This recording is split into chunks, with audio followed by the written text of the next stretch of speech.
नमस्कार. दीपक रेगे कथाकथन चॅनलवर तुम्हा सगळ्यांचं मनापासनं स्वागत. आज तुम्ही ऐकणार आहात अनिल अभ्यंकर यांच्या नव्या कोऱ्या शेजारणीचं वादळ ह्या कथासंग्रहातली कथा. पण तत्पूर्वी तुम्ही जर आत्ता चॅनलवर पहिल्यांदा आला असाल किंवा अजूनपर्यंत चॅनल सबस्क्राईब केलेलं नसेल तर प्लीज चॅनल सबस्क्राईब करा. ऐकूयात अनिल अभ्यंकर लिखित नावामुळे गोंधळ.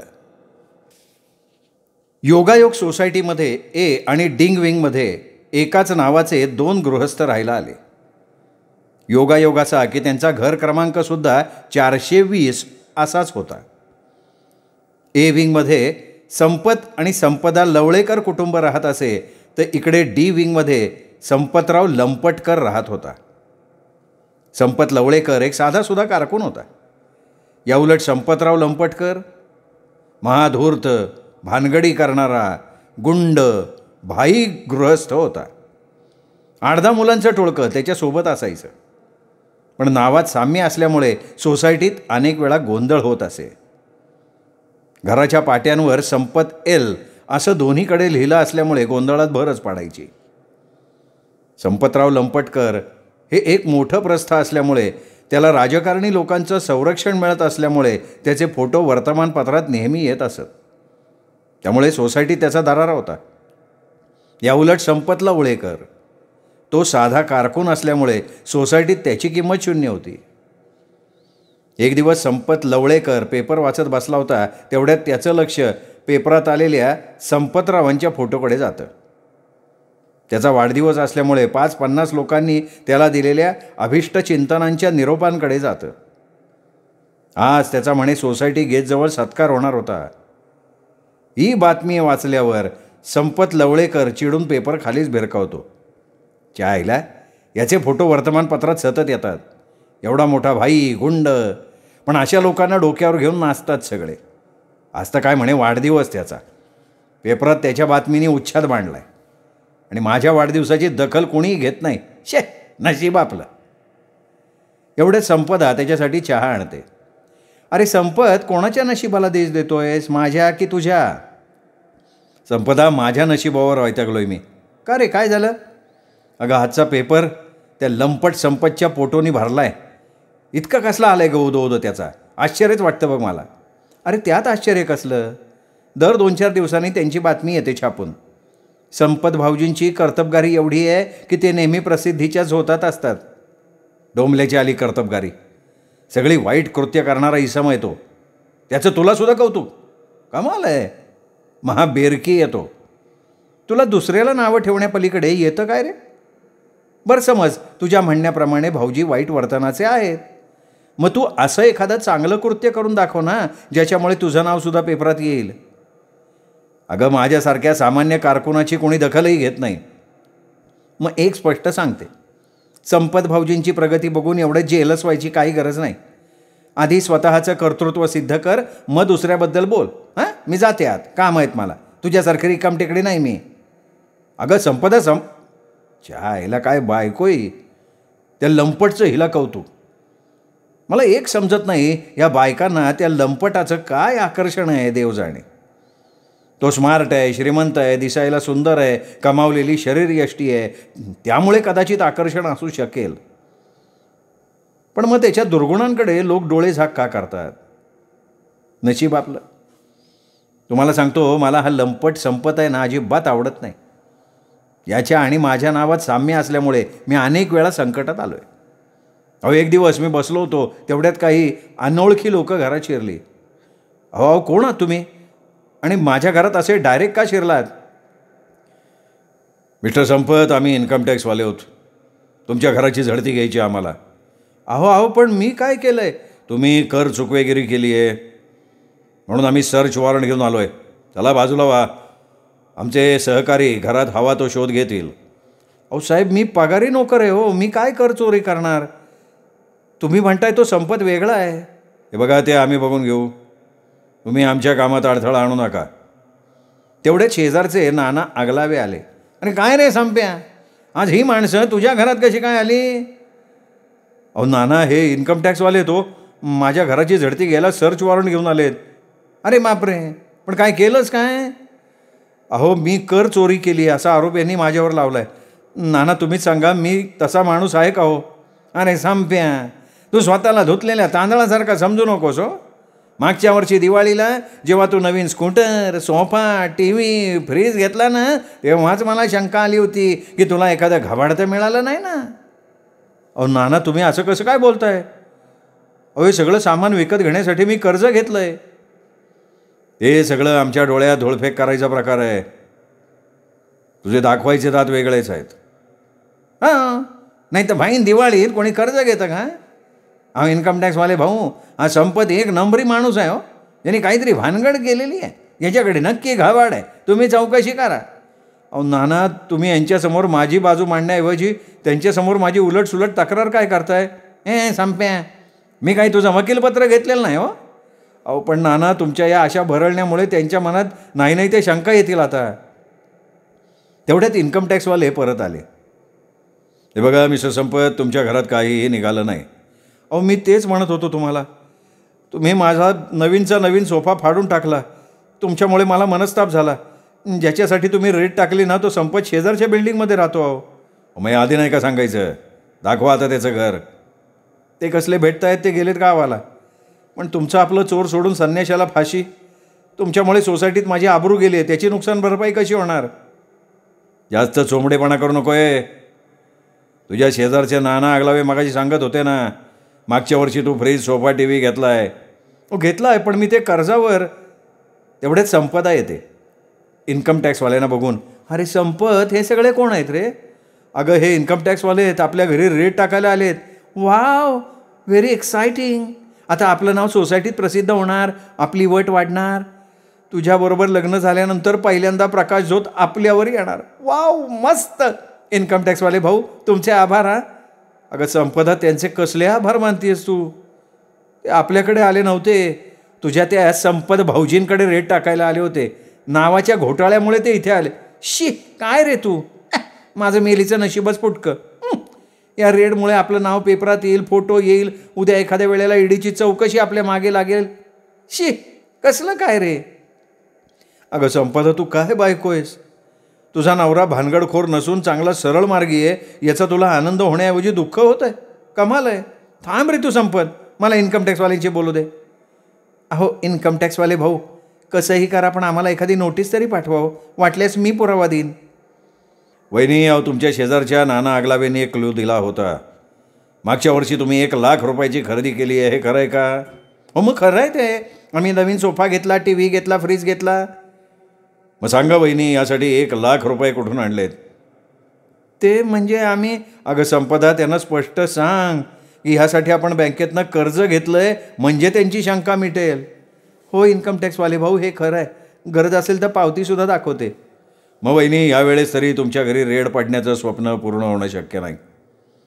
पुढच्या वेळेला काही ठोस पुरावा दिला तर आम्ही नक्की ॲक्शन घेऊ. बरं आम्ही निघतो. मिस्टर संपत, तुम्हाला त्रास झाला त्याबद्दल आय एम सॉरी. इन्कम टॅक्सवाले गेल्यानंतर संपदा खूप आदळ आपट करते. शी, सगळा मूडच गेला माझा संपत. नशीबच माझं घाणेरडं. शी, इतकंच म्हणता येईल. काय ग बाई हे? नाही नाही नाही, मी आज काही स्वयंपाक करणार नाही. आपण बाहेर जाऊन जेऊयात. अगं काय बायको आहेस तू? माझ्यावर रेड झाली नाही म्हणून तुझा मूड गेला? मग आपल्या घरची रेड यशस्वी झाली असती तर आपली सोसायटीत वट वाढली असती. आमच्या भिशीची पार्टी मी आपल्या घरी किती दणक्यात केली असती. काय सांगते संपदा? रेड झाली असती तर तू पार्टी करणार होतीस? मग काहीतरी सेलिब्रेशन करता आलं असतं की. धन्य आहे, धन्य आहे तुझी. अगं तुझ्यासारखी बायको कोणाची नसेल. चला बाहेर जाऊन जेऊयात. तुम्हाला सांगतो मंडळी, असे अनेक प्रसंग त्या लंपट संपतरावामुळे माझ्यावर येत राहिले. कधी वीज तोडणी, कधी कसली तरी थकबाकीची नोटीस. हे संपतमुळे ना असे भोग माझ्या नशिबात येतच राहिले. एकदा संपदा माहेरी गेली होती. मी ऑफिसला जायच्या गडबडीत होतो. तेवढ्यात दार वाजलं. मी दार उघडलं तर समोर एक पोलीस हवालदार उभा होता. त्याला बघताच मी घाबरलो. माझ्या तोंडून शब्द निघत नव्हते. काय कोण पाहिजे? संपत तुम्हीच आहे का? मी हवालदार जाधव आहे. हो मी संपत आहे. काय काम आहे का? या बघा संपत, तुमच्या विरुद्ध थापाडेनगर पोलीस स्टेशनमध्ये मारहाण प्रकरणात गुन्हा दाखल झाला आहे. अहो जाधव, मी आयुष्यात एक डाससुद्धा मारला नाही. मी इतर कोणाला काय मारहाण करणार? कुणीतरी खोटा गुन्हा दाखल केला असेल. ए बोचडीची आहे, आम्हाला खोटं ठरवतोय. हा चल, बऱ्या बॉलानं तुला माझ्यासोबत पोलीस चौकीत यायला लागन. सरळ मार्गानं नाही आला ना अटक करून नेईन. अहो पण माझी काही चूक नाहीच आहे, आणि मी नेमका कम नशिबी. जिथे काही भानगड तिथे नाना आगलावे हजर असतात. आजही तेच झालं. नानांना हे कसं कळतं देव जाणे. पाळत ठेवत असतील माझ्यावर, दुसरं काय. काय नाही संप्या, आता कुठली भानगड केलीस? पोलीस तुझ्या घरी कसे आले? अहो नाना, मी कसली भानगड करतोय? अहो हे उगाच. संपे गबस. बरोबर आहे, गप्प करा त्याला. हा काही खरं सांगणार नाही. मीच विचारतो पोलीस राव तुम्हाला. बोला पोलीस भाऊ, काय केलं ह्या संपतनं? अहो नाना, या संपतवर थापाडे पोलीस स्टेशनमध्ये मारहाणीचा गुन्हा दाखल झाला आहे. वॉरंट आहे आपल्याकडं. अहो नाना, तुम्ही सांगा, मी कोणाला तरी मारू शकतो का? संपत, तू इतका लबाड असशील असं वाटलं नव्हतं. तुझ्यामुळे सोसायटीचं नाव बदनाम होतं आहे. सोसायटीच्या पुढच्या मीटिंगमध्ये तुझ्या हकालपट्टीचा ठरावच मंजूर करतो मी. अहो पण नाना, मी खरंच काही केलं नाही हो. माझ्यासारखा साधा भोळा सभासद अख्ख्या सोसायटीत सापडणार नाही. हे पोलीस उगाच आळ घेत आहेत माझ्यावर. अहो ते दुसरे संपतराव असतील. ए संप्या, हां उलट्या चोराच्याच बोंबा हो. हा मालदार, याला न्या पकडून उभा करा साहेबांच्या समोर, तेव्हा हा सगळं कबूल करेल. मी काय करतो, याचे फोटो काढतो, चित्रीकरण करून ठेवतो. अहो नाना वाचवा, फोटो कसला काढताय? मला मदत करायचं सोडून पोलिसांना खरं काय ते सांगा की. हे बघ संप्या, मी वकील असलो ना तरी कायद्याचं पालन करणार आहे हो. शिंच्या तू म्हणजे खाली मुंडी पाळताळ धुंडी. अंमलदार, याला घेऊन जा. जाधव संपतला धरून बाहेर पडतो. अहो नाना नाना वाचवा, फोटो कसले काढताय नाना? नाना फोटो नका काढू हो. काय माणसं आहेत या सोसायटीतली, एकानंही मदत केली नाही. अरे संप्या जा, तुझे फोटो आता थोबाड चोपडीवर टाकतो, तेव्हा कळतील चांगल्या सोसायटीला तुझे पराक्रम. हो जा तू. इकडे संपतला घेऊन पोलीस रिक्षानं निघतात. तेवढ्यात संपदाचा फोन येतो. हां हॅलो हॅलो संपदा, बोल बोल, मी बोलतोय. अहो ते कळलं आहे मला, पण तुम्ही निघालाय कुठे? अगं ते म्हणजे ऑफिसला निघालो आहे, रिक्षानं निघालो आहे. का आज रिक्षाने का ऑफिसला? स्कूटर खराब झाली आहे? नाही गं, ते जरा ऑफिसच्या कामामुळे. आजकाल ऑफिसला पोलीस संरक्षणात जावं लागतं का हो? संपदा, मी काही समजलो नाही गं. हे बघ संपत, माझ्याशी खोटं बोलू नको, मला सगळं काही कळलं आहे. काय कळलं आहे अगं तुला? तुला पकडायला पोलीस आले होते आपल्या घरी. चायला, हा भोचकपणा कोणी केला आता? आगलावे नानांनी फेसबुकवर तुझे सगळे फोटो टाकलेत म्हणून तुझे प्रताप समजले मला. 2 दिवस माहेरी आले मी तर सगळा घोळ घालून ठेवला आहेस. अगं मी नाही काय केलं, हे पोलीस माझ्यावर खोटा आरोप करतायत. खोटं बोलू नकोस. कुणाला मारहाण केलीस तू? मी काय मारहाण करणार अगं? अगं संपदा, तुझा नवरा साधा एक डास मारू शकत नाही, तो कोणाबरोबर मारामारी कसली करणार? मग तुझ्यावर मारहाणीचा कलम लावायला पोलिसांना काय वेडवीड लागले का? अगं हे सगळं तुझ्या त्या लाडक्या संपत भाऊजींमुळे झालं असेल. मला वाटतंय परत एकदा नावाच्या घोळामुळे माझ्यावरही संकट आलं आहे. त्यांचं नाव तू घेऊ नको. बरं रिक्षा तुझ्याबरोबर कोण आहे? कुठे निघाला आहेस तू? ते म्हणजे हे आपले हवालदार जाधव आहेत, त्यांच्याबरोबर पोलीस चौकीत निघालो आहे. अरे देवा, तू पोलीस चौकीत जातो आहेस? देवा देवा, माझं नशीब फुटकर रे, असा गुंडा नवरा माझ्या नशिबी आला. अगं संपदा, तेवढ्यात संपदाच्या हातातून कोणीतरी फोन हिसकावला. अगं हॅलो हॅलो संपदा, संपदा तू बोलत का नाही? हॅलो जावई बापू, संपदाचा बाप बोलतोय मी. हां बोला की आप्पा. जावई बापू, चांगली लाज काढली बरं काम. हां अरे म्हातारपणी आप्पा वरवंटेवर जावयाला कृष्ण मंदिरात जाताना बघायची वेळ आली आहे. या आधीच माझे डोळे का नाही रे मिटले परमेश्वरा. अहो मी जेलमध्ये नाही, मी चौकशीसाठी जातोय. तेच ते, आधी चौकशी करतात मग बेड्या ठोकतात. तरी मी संपदाला म्हणालो होतो, अशा लफडेबाज माणसाशी लग्न करू नकोस. आता तुमच्या कर्माची फळं तिला भोगावी लागणार. अहो आप्पा, मी खरं सांगतोय हो, मी नाही कुठला गुन्हा केला. अरे सगळे गुन्हेगार असंच म्हणतात. हे बघा स्पष्ट सांगतो जावई बापू, जर तुमची या आरोपातनं सुटका झाली नाही तर संपदा इकडे माहेरी कायम स्वरूपी राहील. सोड चिठ्ठीची नोटीस पाठवेल वकील तुम्हाला. अहो आप्पा तुम्ही असं काही करू शकत नाही हो. मी येईन तिला न्यायला, वटवट करू नका तुम्ही. जर तुम्ही बळजबरीनं तिला न्यायचा प्रयत्न केला तर वरवंट्यानं तुम्हाला ठेचीन. फोन ठेवा. हॅलो हॅलो आप्पा आप्पा. आईला फोन ठेवला वाटतं. या बघा संपत, फोन बंद करा. किती वटवट काढता राव फोनवर. आधी गुन्हा करायचा आणि मग सारवासारव करायची. चला 2 मिनिटात पोलीस स्टेशन येतं आहे. अहो हवालदार, आज तुमच्या खात्याच्या चुकीमुळे माझा घटस्फोट व्हायची वेळ आली आहे, तरी तुम्ही मला दोषी ठरवताय. बसा ना तुम्ही. आले पोलीस चौकी, उतरा बरं. संपत, हवालदार जाधव रिक्षातनं उतरतात, पुढे जायला लागतात, तर रिक्षावाला संपतला आवाज देतो. ओ साहेब, कुठं निघाला? भाडं द्या की माझं. अरे रिक्षावाले भाऊ, मी कशाला देऊ भाडं? हे पोलीस हवालदार जाधव देतील पैसे, त्यांनी आणले मला धरून. ओ जाधव साहेब, भाडं द्या की माझं. अय संपत, अजून तुझा गुन्हा सिद्ध नाही झालेला, त्यामुळे जास्त बडबड न करता मुकाट्यानं रिक्षावाल्याला भाडं दे. मी जातो पुढं, ये लवकर. आईला, हे पोलीस सगळीकडे फुकटचे पैसे लागतात. किती झाले बाबा पैसे? 100 रुपये काढा साहेब. अरे जास्त होत आहेत. खरं तर 70 रुपये होतात मीटरप्रमाणे. रिक्षावाले भाऊ, तुम्ही का जास्त घेताय? हे बघा साहेब, सकाळ चालवायच्या नको, बोनीचा टाईम आहे. काढा बरं 100 रुपये. संपत त्याला पैसे देऊन टाकतो. अरे देवा, सकाळी सकाळी 100 रुपयाचा फटका बसला. संपत पोलीस चौकीत शिरतो. जाधव त्याला बसायला खुर्ची देतो. या बघा संपत, तुम्ही बसा, आमचे सावंत साहेब येतील. अहो हवालदार जाधव, माझा गुन्हा काय आहे ते तर सांगा. प्राणी मित्र संघटनेने तुमच्या विरोधात तक्रार केली का तुम्ही 8 दिवसापूर्वी तुमच्या कारने रस्त्यावरच्या 4 कुत्र्यांना चिरडून मारण्याचा प्रयत्न केला आहे. काय? मी कुत्र्यांना मारण्याचा प्रयत्न केला? अहो कुत्र्याच्या सावलीला सुद्धा मी घाबरतो, आणि मुख्य म्हणजे माझ्याकडे कारच नाही आहे हो. म्हणजे संपत, तुमच्याकडे कार नाही होय? नाही हो. तेवढेच सावंत साहेब येतात. जाधव त्यांना सॅल्यूट ठोकतो. काय रे जाधव, हे गृहस्थ कोण आहेत? अहो येच ते संपत, ज्यांना तुम्ही धरून आणायला मला यांच्या घरी पाठवलं होतं. अरे जाधव, हे ते संपत नाहीत. यांच्याकडे बघून तुला वाटलं कसं की याने गुन्हा केला असेल? अरे ते गुन्हेगार संपत दुसरेच आहेत. सावंत साहेब, मी यांना कधीपासून हेच सांगण्याचा प्रयत्न करत होतो, पण हवालदार जाधव माझं काही ऐकायच्याच मनस्थितीत नव्हते. सॉरी संपतजी, आमची चूक झाली. जाधव यांना दे सोडून. सावंत साहेब, अहो तुमच्या एका चुकीमुळे माझी सोसायटीत, सासूरवाडीत फार मोठी बदनामी झाली आहे. ती कशी भरून निघेल? तुमचं म्हणणं रास्तंय, मग तरी आता आम्ही काय करू शकत नाही. एक मदत हवी आहे तुमचीच. या जाधवला खऱ्या संपतरावाचं घर दाखवा. आता काही उपयोग नाही साहेब. तो संपतराव लंपटकर 8 दिवसासाठी गेलाय गावाला. नंतर पाठवा जाधवांना.